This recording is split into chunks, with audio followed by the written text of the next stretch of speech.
Remember this movie from 2002 with Tom Cruise called Minority Report, where the police could predict a crime before it happens, making an arrest on a suspect before they are able to commit the crime? Well, it's hard to believe that that was out over 17 years ago, but what's even more hard to believe is the fact that they are actively developing these technologies today, and they are actively using this type of technology today. So in this video, we're going to look at this.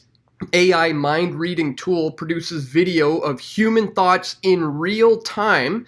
Chilling footage shows an AI created by Russian researchers using the brainwaves of human participants to accurately guess their thoughts in real time through video. We're also going to be looking at the fact that this isn't only being used to stop violent crime or criminals, but it's also being used as a ruse to shut down free speech. We have this transgender tweet case. Officer Harry Miller says he was visited by the thought police.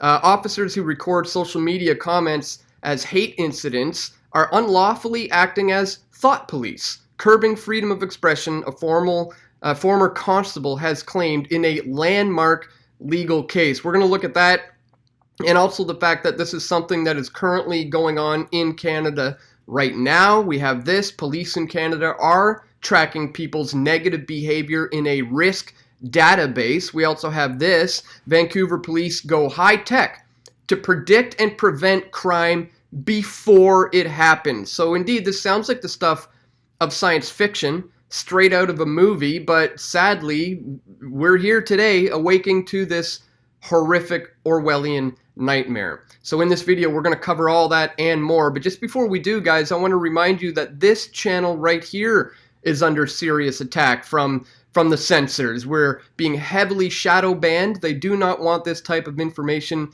to be seen on YouTube, which is why they're coming after me, and which is why I need support to come directly from you guys, the viewers. So if you appreciate my efforts to bring you this information here on this channel, please check out pressfortruth.ca/donate. A link is located right here on the screen or in the description below. Here's where you can make a one-time donation with PayPal. You can contribute Bitcoin or other cryptocurrencies. You can join as a member. You can click on this banner here to become a patron. You can click here to use the Patreon alternative and sign up for a monthly reoccurring amount. Any amount helps, guys, so please check the links on the screen or in the description below if you would like to support our efforts here at Press for Truth to bring you this information, such as this. Now, this is, like I said, the stuff out of a science fiction Orwellian nightmare, and it's just wild to think that this is actually possible today. Check this out. A mind-reading tool powered by artificial intelligence has produced a staggering video of human thoughts in real time. Russian researchers trained the program to guess what people are thinking based on their brainwaves. They trained the AI by using clips of different objects and the brainwave activity of participants watching them. Participants were then shown clips of nature scenes, people on jet skis, and human expressions. And here they have an example. The AI tool produces a chilling guess of human thoughts. This is what it came up with. AI then recreated videos using an electroencephalogram cap, reports New Scientist. Out of 234 attempts, 210 were successfully categorized by the video. Colors and large shapes were deemed the most successful, the report adds, but human faces were harder to recreate, with many of them being distorted. Goes on to say here, the video first surfaced last month, but since then, Victor Sharmas at the University of Arizona commented on the video and said that we are still only looking at the surface of human thought here. So this is just the beginning, guys. He said, what we are currently seeing is a caricature of a human experience, but nothing remotely resembling an accurate recreation. Dr. Ian Peterson, a futurologist and ex-cybernetics engineer, told us, I would think in a lab we're probably a decade or 15 years away from that technology. I don't think it'll be very long after that before police are using it in interrogations, getting somebody in for questioning. So instead of a police officer asking questions, they'll just stick a helmet on you and decide what is going on through your mind. This is exactly the crux of the matter, the real problem here. You can see in one of these images here, this is the image they were showing this guy with the brain mapping tool on him here. Here's the original image, and here's the one that the AI computer created based on his brainwaves that looks pretty similar to the one he's looking at. So again, this is chartering into some pretty scary territory. But as we've seen before, this type of stuff is, they're saying it's for, preventing violent crimes and things of that nature, but the thought police today is actually being used to stifle free speech. We're seeing proof of that all the time, like the case with Harry Miller here.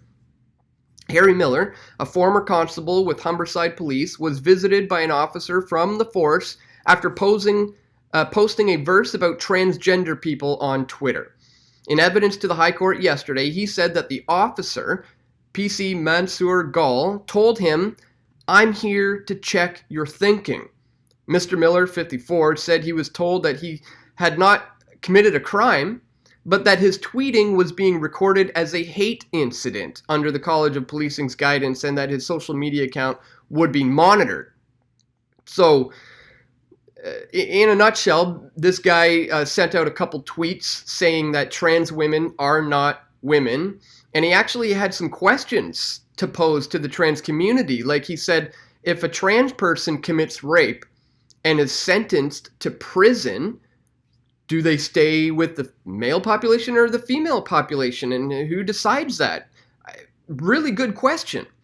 Well, for this question and for daring to question something in regards to the trans community, he was visited by police.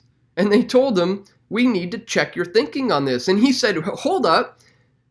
Do you realize what you have become if you do that, sir?" And the cop said, "No." And so he responded and said, "You're the thought police. You're coming here to police my thinking." So, Minority Report, 17 years ago, just being science fiction, is coming true today. Like we've seen, they're developing the technology, and we have cops showing up to people's doors to literally police their thoughts on things that are just simply controversial, which shouldn't be controversial today. Now, as I said, this has been going on in Canada for quite some time. I mean, I had to deal with Twitter suspending me for the exact same thing. You guys may remember this from 4 months ago. Twitter suspends Dan Dix for saying a man is not a woman and referring to Jessica Yaniv as him. I was blocked from my Twitter account for about 2 weeks because I dared to question the legitimacy of this Jessica Yaniv character, and I referred to this man as a him because that's what he is. And I was subsequently blocked from my Twitter account, and I had all my viral tweets deleted. So yeah, this has been going on here in Canada for a while. And as I said, the police are now using the technology, like this type of stuff that's being developed. They're already using it here. Look at this. Well, we have this one in particular. Vancouver police go high-tech to predict and prevent crime before it happens. Vancouver police are going high-tech when it comes to fighting property crime. The department is the first in Canada to adopt predictive technology that can forecast the location of property crime, allowing officers to take proactive measures to prevent said crime. "We're always looking for new and innovative ways to help combat crime in the city," said Police Chief Adam Palmer. "This new predictive technology gives our frontline officers one more tool to use to supplement our traditional policing methods." So they're using technology to monitor a particular area of interest where they think crimes may potentially happen, and they'll monitor people's activity and get a gauge on whether or not they think there's about something may be about to go down, they will then send an officer to the area to kind of become a presence to try to deter the crime from happening. This is happening today. We have this. Police in Canada are tracking people's negative behavior in a risk database, because that becomes the big question. What are they doing with this information? Is it being saved? The database includes details, but de-identified information about people's lives called from conversations between police, social services, health workers, and more. Police, social services, and health workers in Canada are using shared databases to track the behavior of vulnerable people, including minors and people experiencing homelessness, with little oversight and often without consent.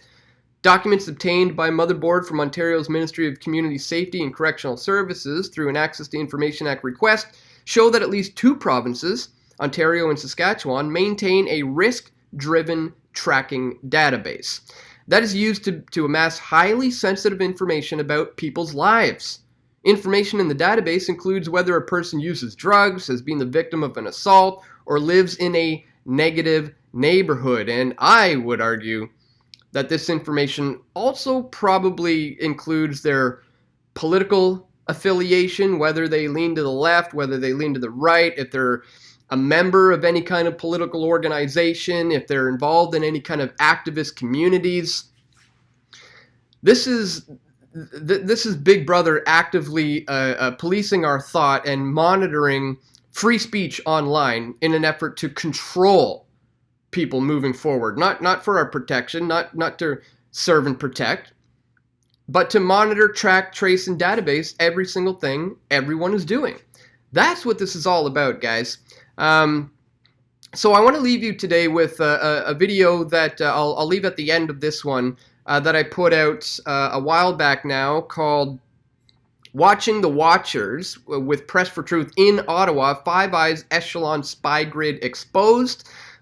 This is where I went to Ottawa and visited the facility that is taking part in the Five Eyes program. This is a spying network grid made up of Australia, New Zealand, Canada, the UK, and the United States, that's tied into the National Security Agency. This is what Edward Snowden blew the whistle on with the PRISM program. That was it was revealed that they are monitoring every single phone call, every single email, every single Google search. Everything has been databased, and they can look back on this information at any given time to find out maybe what you said in a conversation with your mother in 2007 on Mother's Day. They have that ability to do that, guys.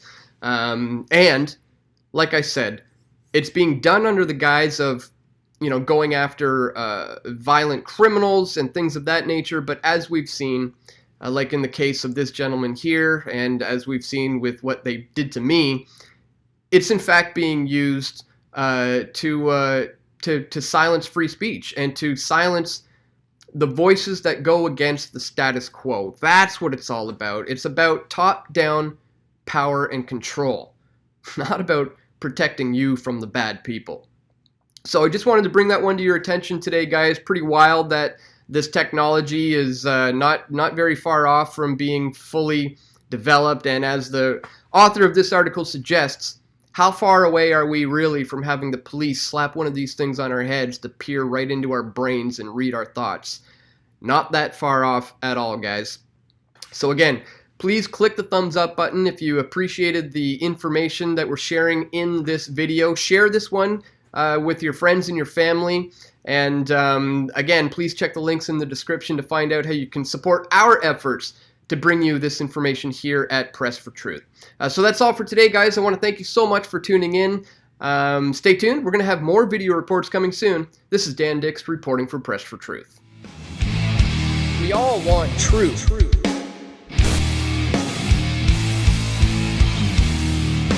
The truth will set you free.